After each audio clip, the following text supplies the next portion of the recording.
حاضرین میری بہت خوش قسمتی ہے کہ میں یہاں ساقی صاحب کی کچھ چیزیں آپ کے سامنے پیش کروں گا. ہلو ٹھیک ہے. ساقی صاحب سے میری کبھی ملاقات نہیں ہوئی. ساقی صاحب 1963 میں انگلینڈ چلے گئے تھے, لنڈن میں رہتے تھے.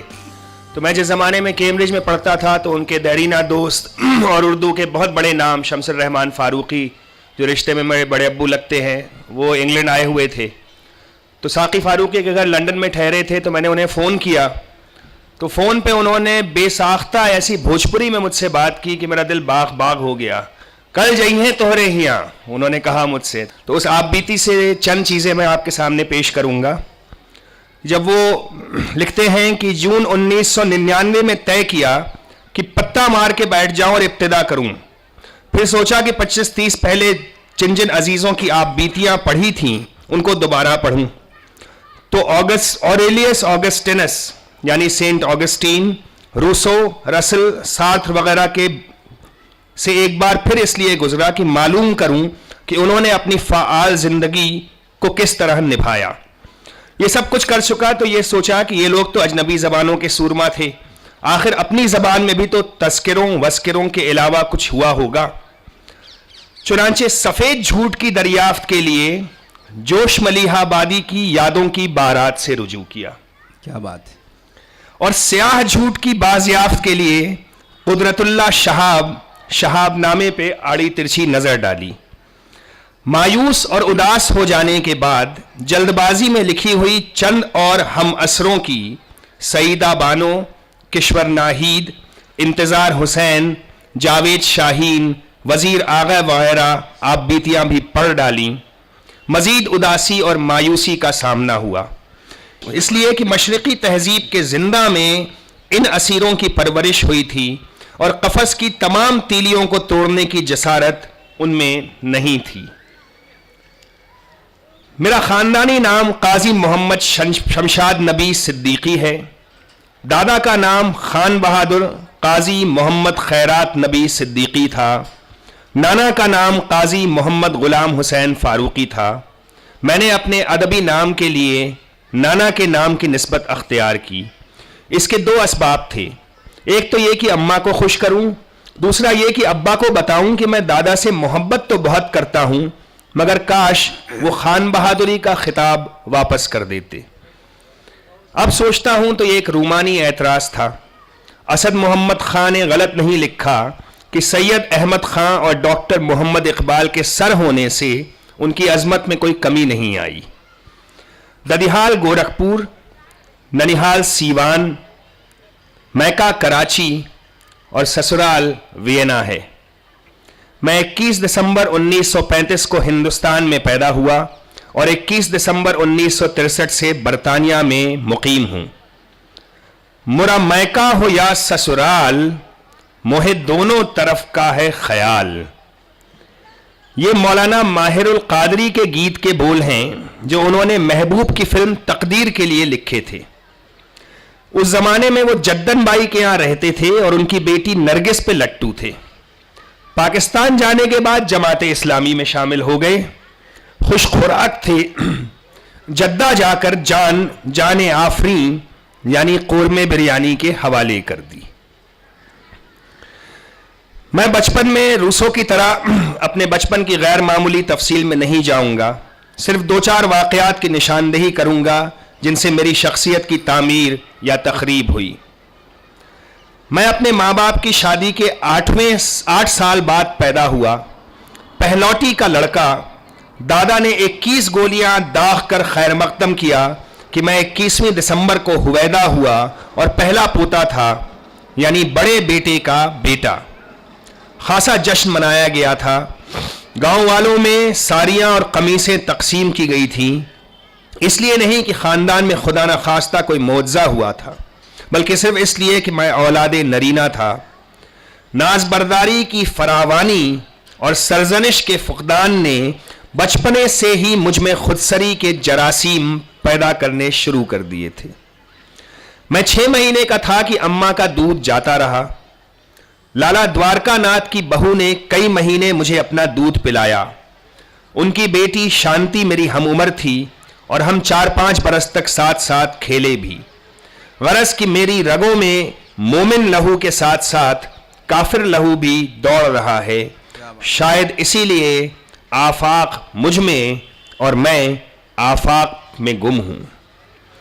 جب ابا اور چچا نے ایک نیا گھوڑا خریدا تو وہ منہ دکھائی کے لیے ڈیوڑھی میں لایا گیا تاکہ خواتین بھی دیکھ لیں. میں 6-7 سال سے زیادہ کا نہیں تھا. اس اسپِ تازی کی دم پکڑی تو اس کی لات کا تازیانہ ایسا لگا کہ 3 دن تک بے ہوش رہا اور خون تھوکتا رہا. جان کے لالے پڑ گئے. خیال اغلب ہے کہ اس حادثے سے حافظے پر ضرب آئی ہوگی. بینائی یقیناً متاثر ہوئی. 13-14 سال کی عمر سے چشمہ لگا رہا ہوں. ایک بار اقبال ڈے پر تقریر کرتے ہوئے علامہ اقبال کا نام بھول گیا تھا. صرف علامہ سے کام چلا لیا. میرے دادا کے بڑے بھائی میری پیدائش سے پہلے اپنے مالک حقیقی سے جا ملے تھے. یہ مالک حقیقی عجیب چیز ہیں. عشاق ان کے فراق میں ہی رہنا پسند کرتے ہیں. اپنے محبوب سے وصال کی تمنا ان کی گھٹی میں نہیں ہوتی، مگر جبرن و قہرن سب کو حاضری دینی پڑتی ہے. 3 فٹ اونچے، 4 فٹ چوڑے، 5 فٹ لمبے 6 آبنوسی صندوق ان کی یادگار تھے جن میں کتابیں بھری ہوئی تھیں. وہ برآمدے میں رکھے ہوئے تھے اور بڑے صاحب کے صندوق کہلاتے تھے. زراعت، کاشت اور فلاحت کے اس بد نصیب اور غیر مہذب گھرانے میں تمدن، تہذیب اور ثقافت سے بڑے صاحب کے علاوہ کسی اور کو دلچسپی نہیں تھی. چوری چپکے اور چھپ چھپ کے ان صندوقوں کو کھولنے کی سعادت مجھے نصیب ہوئی تو میں نے الف لیلا، داستان امیر حمزہ، باغ و بہار اور فسانہ عجائب وغیرہ کو اس طرح چاٹا جس طرح دیمکوں نے ان کتابوں کو چاٹ رکھا تھا. یہ سلسلہ 6-7 سال سے 10-11 سال کی عمر تک جاری رہا. ایک بار سیتا پور سے لوٹا تو دیکھا کہ صندوق کتابوں سے اور برآمدہ صندوقوں سے خالی ہے. اقبال کے مشورے کاخ عمرہ کے در و دیوار ہلا دو پر ساد کرتا ہوں، مگر ان کے خیال دے خدایا یہ زمین تیری نہیں تیری نہیں پر کفے افسوس ملتا ہوں کہ یہ مصرع وہی کہہ سکتا تھا جس نے خدا بازی کرنے کے بعد اور کسی بے زبان طوائف کے قتل کے سلسلے میں ملوث ہونے کے بعد پچھتاوے کے طور پر کسی آسمانی زمیندار کو خوش کرنا چاہا ہوگا. میں کہتا ہوں کہ زمین اسی کی ہوتی ہے جو ہل چلاتا ہے، بیج ڈالتا ہے اور فصل کاٹتا ہے.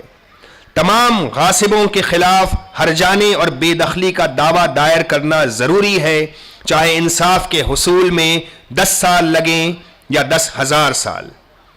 میں بورژوا اور پرولیٹاریٹ والی رومانی اور شاید دقیانوسی بھی بحث میں الجھے بغیر صرف یہ کہنا چاہتا ہوں کہ بر صغیر کے 75% لوگوں کا غریبی اور بے حرمتی کے برزخ میں مستقل قیام غیر ضروری بھی ہے اور ناقابل قبول بھی.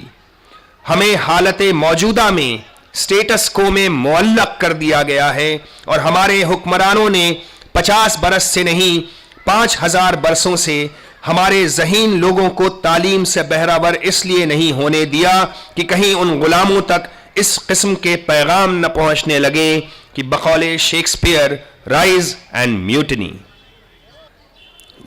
جب یہ کچھ 12-13 برس کے ہوئے تو چٹگام چلے گئے تھے جو اب بنگلہ دیش میں ہے. وہاں ہاسٹل میں پڑھ رہے تھے تو ہمارا ہاسٹل لال باغ میں تھا. عقب میں گدلی اور بوڑھی گنگا جی اٹکھیلیاں کرتی تھیں، لبالب تھیں، ہمالیہ کے پانیوں سے گابھن تھیں. ان کے ناف بھنور میں کیلے کے چھلکے، کچے ناریل کے ٹکڑے، انناس کی کھالیں اور ماہواری کے گتے چکر لگاتے ہوئے گزرتے رہتے. چھوٹی چھوٹی ڈونگیوں میں منہنی بنگالی ملاح اپنی پھٹی پرانی لنگیوں میں کسے پومفرے، جھینگے، روہو، سرمئی، مہاشیر، سینگڑی اور کیکڑے بیچتے ہوئے گزرتے. شریمتی بلکہ سدا سہاگن بوڑھی گنگا جی خدا سلامت رکھے تمہیں، کال سے گھبرا کے سرسوتی کی طرح دیو مالائی پاتال میں ہرگز ہرگز نہ اترنا.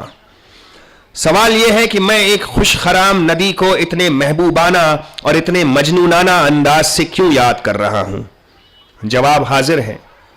میں نے ان کے بطن سے دوبارہ جنم لیا تھا۔ مرد ایک بار اپنی ماں کے بطن سے اور دوسری بار اپنی محبوبہ کے بطن سے پیدا ہوتا ہے۔ D H Lawrence. مجھے سیاق و سباق یاد نہیں، مگر لارنس نے کہیں اسی طرح لکھا ہے۔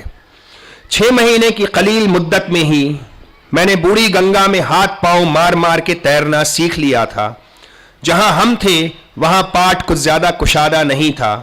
ہاسٹل کے کئی ساتھی شرط بد کے ایک کنارے سے دوسرے کنارے تک پیرتے۔ 1949 کے اوائل میں اپنے ساتھیوں کے الہنوں سے تنگ آ کر میں نے پانی میں کبڈی کھیلنے کی جرات کی۔ بیچ ندی میں سانس پھول گئی اور ڈوبنے لگا۔ کبڈی کبڈی کبڈی کبڈی، نام لے ہمارا کوئی نام لے ہمارا، چاٹ گام مارا، سلطان گنج مارا، ہٹ کوڈی کوڈی کوڈی کوٹ کوٹ کوٹ، میرے پیرا دا کوٹ کوٹ کوٹ کوٹ، آم چھو چنیا بدان چھو، ہڈی کبڈی کبڈی بڈی بڈی بڈی۔ مگر برہم پتر کی پرپوتی، جمنا کی نواسی اور میگھنا کی بیٹی نے مجھے ڈوبنے نہیں دیا، اچھال دیا۔ بعد میں پتا چلا کہ رام چرن، جن کا نام میں نے اپنی نظم الکبڑے میں استعمال کیا، پرساد بانٹتے ہوئے کنارے سے انہوں نے یہ تماشا دیکھا، اپنی دھوتی میں گانٹھ دیتے ہوئے پانی میں کودے اور مجھے بچا لائے۔ خدا انہیں کروٹ کروٹ جنت نصیب کرے۔ ہاسٹل کے سامنے والی لکڑیوں کی ٹال انہی کی تھی۔ جب کلکتے سے فسادات کی خبر آئی کہ ہندوؤں نے سینکڑوں مسلمانوں کو ذبح کر دیا ہے، تو کئی دبلے پتلے بھوکے پیاسے بنگالی مسلمانوں نے انتقاماً انہیں گھیر گھار کے شہید کر دیا۔ ہم سب فٹ پاتھ سے یہ خونی ڈرامہ دیکھتے رہے۔ وہ 15-20 منٹ تک اپنی لاٹھی سے بنوٹ کھیلتے، تنے تنہا چھریوں، چاقوؤں، اینٹوں اور پتھروں سے لڑتے لڑاتے اپنے مالک حقیقی سے جا ملے۔ رام نام ست ہے۔ یہ 1949 کا واقعہ ہے۔ ان کی ارتھی اٹھائے اٹھائے پھر رہا ہوں، شانے دکھ رہے ہیں۔ محسن رام چرن جی، اپنے کرشن کے طفیل اور میرے محمد کے صدقے مجھے معاف کر دو کہ میں تمہیں بچا نہ سکا۔ ہر جنونی مشتعل ہجوم اپنے ریلے میں نیکی، بھلائی، اخوت، محبت جیسی تمام چیزوں کو بہا لے جاتا ہے۔ نفرت کا یہ ہیجانی لاوا انسانیت کی تمام اعلیٰ قدروں کو خاکستر کرتے چلا جاتا ہے۔ شاید ہم سب میں کوئی قاتل خنجر بکف بیٹھا ہوا ہے جو خون کی ہولی کھیلتا ہے اور موقع ملتے ہی امن و امان کو تہس نہس کر دیتا ہے۔ اسکول کی لائبریری میں منشی فیاض علی، اے آر خاتون، میاں ایم اسلم، تیرتھ رام فیروز پوری، حکیم احمد شجاع، صادق حسین سردھنوی اور راشد الخیری جیسے اردو کے نامور سپوتنیوں سے اٹی پڑی تھی۔ ان سب عزیزوں سے صحبت کی اور ہمیشہ ہمیشہ کے لیے طول کلام اور احمقانہ نثر کے خلاف ہو گیا۔ شاعروں میں صرف حفیظ جالندھری، علامہ وحشت کلکتوی، اصغر گونڈوی، جگر مراد آبادی، اکبر الہ آبادی، اختر شیرانی اور الطاف حسین حالی ہی کی کتابیں دستیاب تھیں جن سے حسب استطاعت استفادہ کیا۔ میر غالب اور علامہ اقبال سے یہی ملاقات ہوئی کہ وہ ہر شعبے پر چھائے ہوئے تھے اور ان سے رستگاری ممکن نہ تھی۔ ہر جگہ ان کی توتی بلکہ طوطا بولتا تھا۔ اسکول کے منتظمین کو ترقی پسندوں سے قد ہوگی یا انہیں طلبہ کے ذہنوں پر بے اعتباری ہوگی، اس لیے ہمیں تازہ خیالی اور نئے ڈکشن کے پاس تک پھٹکنے نہیں دیا۔ یہاں ایک واقعے کا ذکر ضروری ہے۔ 1951 میں ہمارا ہاسٹل ایک بہت وسیع بلڈنگ میں منتقل ہو گیا تھا۔ اس میں ایک بہت بڑا ہال، 25 کمرے، 2 غسل خانے، 1 باورچی خانہ، 5 لمبی لمبی چوکیوں، چٹائیوں اور دریوں والا طعام خانہ اور 2 سنڈاس تھے۔ حالی نے مسدس میں چوما چاٹی والی غزلیہ شاعری کے لیے سنڈاس کا لفظ پہلی بار استعمال کیا تھا۔ خدا کا شکر ہے کہ انتقال فرما گئے۔ نہ جانے وہ شمس الرحمان فاروقی کی کلاسیکی الہ آبادی اور وزیر آغا کی جدید وزیر کوٹی غزل کی لیپا پوتی کو کیا نام دیتے؟ بیچ بیچ میں بھٹکنے اور ڈیم فول شاعری کو ذلیل کرنے کی عادت پڑ گئی ہے، ورنہ کہنا صرف یہ چاہتا تھا کہ مکان سے باہر بھی ایک سنڈاس تھا جو اس مکان کے ہندو مالکان نے اپنے نوکروں کے لیے بنایا ہوگا۔ سینئر طلبہ باری باری دن کا کم از کم 1 گھنٹہ وہیں ضائع کرتے۔ اس وقت مجھے چھاتیوں سے زیادہ کولہوں سے رغبت تھی۔ انہی کی یاد میں 35 سال بعد میں نے اپنا مزیدار مضمون نما ایک پشت کی مدافعت میں لکھا، جس کی داد میرے معزز دوست اور آج کے سب سے بڑے نثار مشتاق احمد یوسفی نے یوں دی تھی: ساقی صبح کی ڈاک سے تمہارا مضمونچہ ملا، ہم دونوں یعنی ادریس بھابی اور یوسفی صاحب 2-3 بار پڑھ چکے ہیں، عجب قیامت کی نثر لکھی ہے، قیامت تک خوش رہو، مگر یاد رکھو کہ اس قسم کی داد وہی دے سکتا ہے جس نے نثر اور کولے دونوں برتے ہوں۔ میٹرک کا امتحان دینے کے بعد وہ چٹگام آ گئے۔ اس قیام نے میری دنیا تہو بالا کر دی۔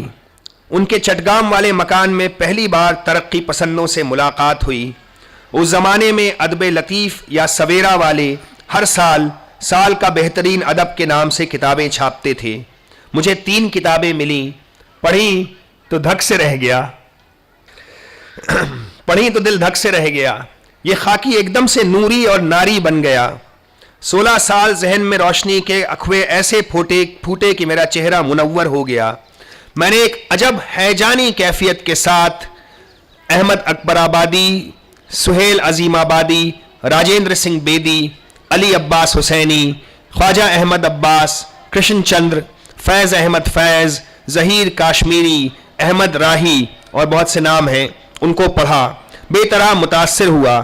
شروع میں ترقی پسندوں جیسی شاعری کی، مگر بعد میں اپنی اور ان کی ایک پرت کی شاعری کا جانی دشمن ہو گیا۔ مگر ترقی پسند افسانہ نگاروں پر کرشن چندر مرحوم کی 75% کہانیوں کو چھوڑ کر میرا ایمان آج تک متزلزل نہیں ہوا ہے۔ Poetry, as I practice and understand, is a full expression of complete personality, a celebration of life itself.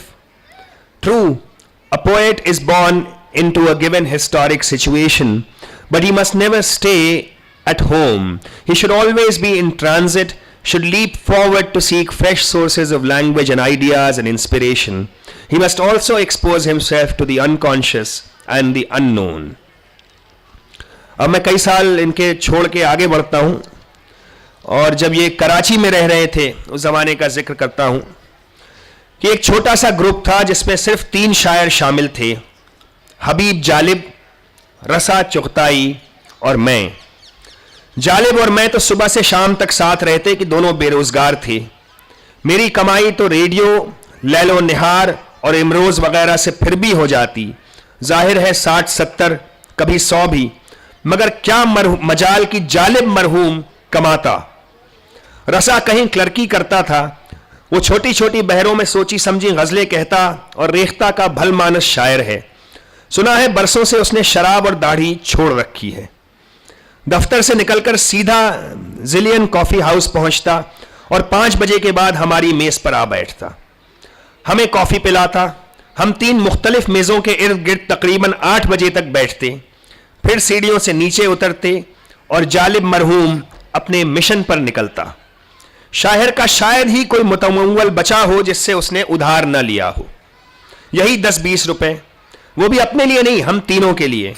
ہم کسی بار میں چلے جاتے، 10-11 بجے تک 2 بیئریں پیتے، مقدور ہوتا تو گردے، کلیجیاں اور کباب بھی کھاتے۔ کبھی کبھی ہماری محفلوں میں کرار نوری بھی شامل ہو جاتے، انہیں دیکھ کر ہماری آنکھوں میں روشنی آ جاتی، اس لیے کہ شراب کے بعد وہ ہمیں دمبے کا مچرب گوشت اور نان بھی کھلواتے تھے۔ ہر ملاقات میں وہ اپنا یہ قطعہ ضرور پڑھتے تھے: یہ غلط ہے شراب کی تعریف، اس کا ذہنوں پہ راج ہوتا ہے، صرف حدت شراب دیتی ہے، باقی اپنا مزاج ہوتا ہے۔ کبھی کبھی وہ بھول جاتے تو جالب یاد دہانی کر کے قطعہ پڑھواتا، اس لیے کہ بیئر کا تیسرا دور چل سکے۔ انہوں نے مرزا محمد تقی حوث کی مشہور زمین میں تیز رکھیو سرے ہر خار کو اے دشت جنوں، شاید آ جائے کوئی آب لپا میرے بعد۔ غالب کی مشہور غزل کے باوجود ایک اتنا انوکھا شعر نکالا کہ میری روح میں آج تک زندہ ہے۔ شعر سنیے۔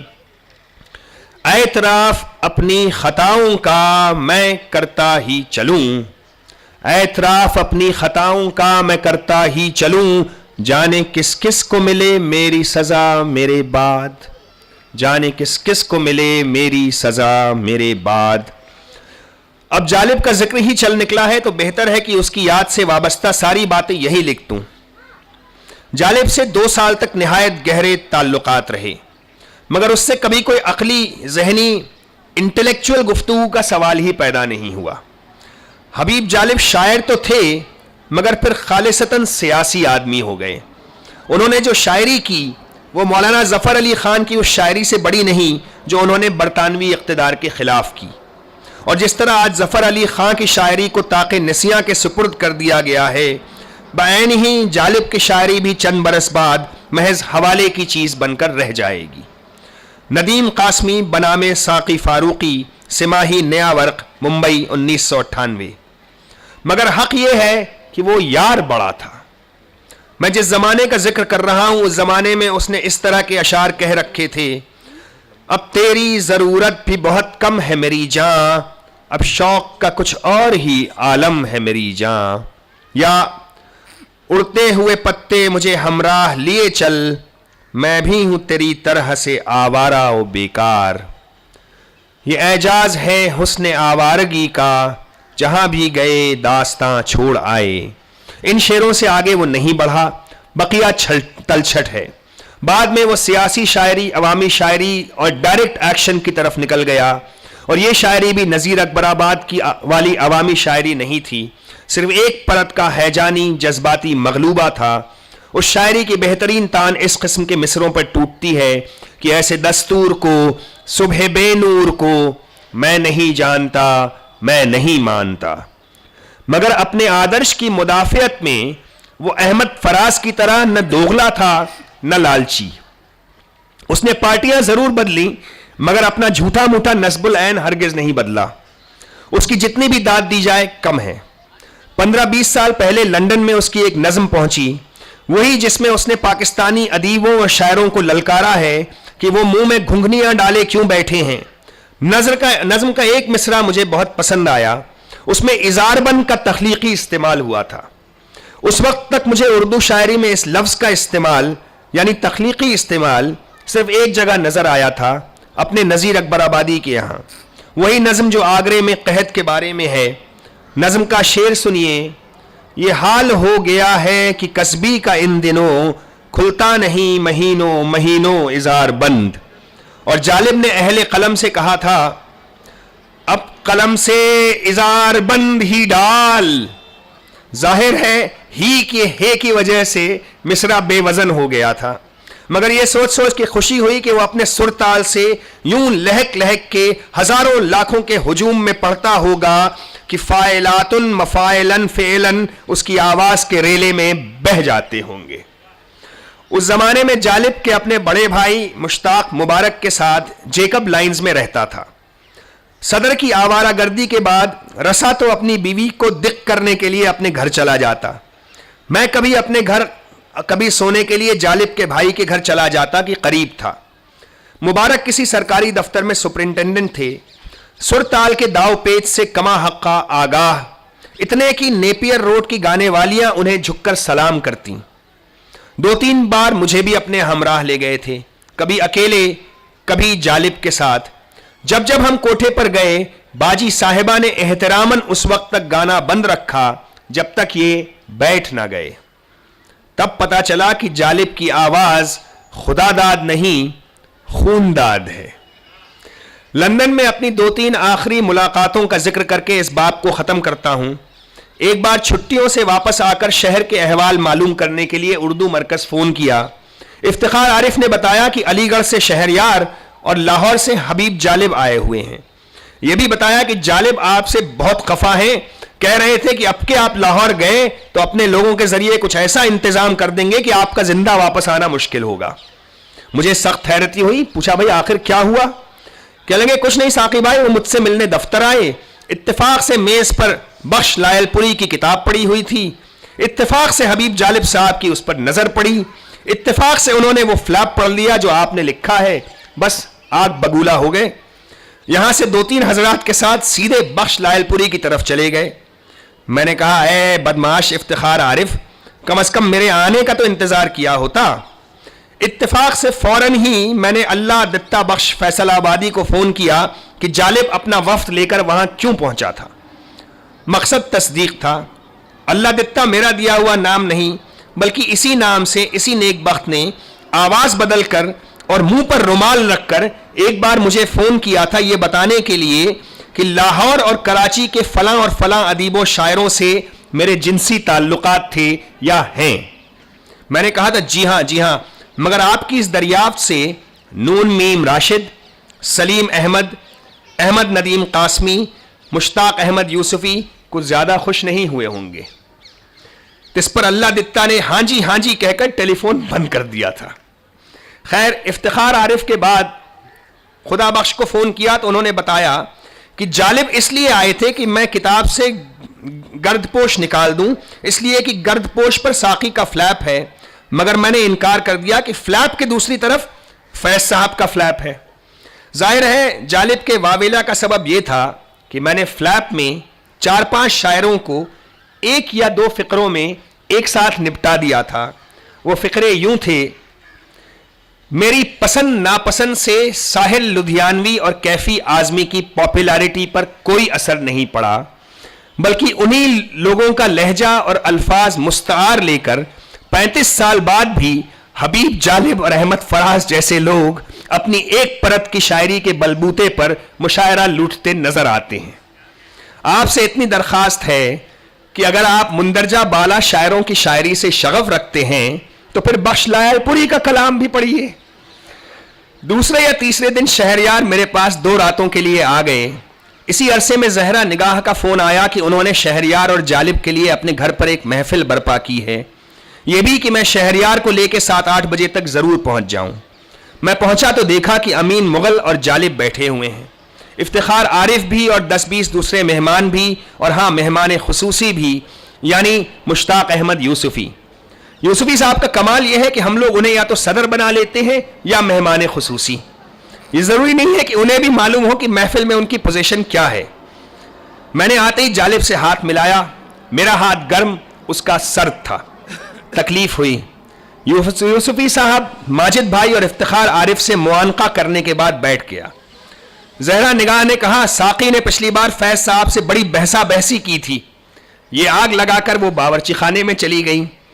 پڑھے لکھے قارئین کو یاد ہوگا کہ اسی محفل میں جالب نے میرا ایک پھکڑ بازی والا شعر دونوں حرامزادے ایک دوسرے کے والد, دونوں حرامزادے ایک دوسرے کے والد سید رفیق خاور عبدالعزیز خالد اپنے نام سے سنایا تھا. میری یاد دہانی پر اس نے مجھ سے معافی مانگی اور اپنی تصحیح کر لی تھی.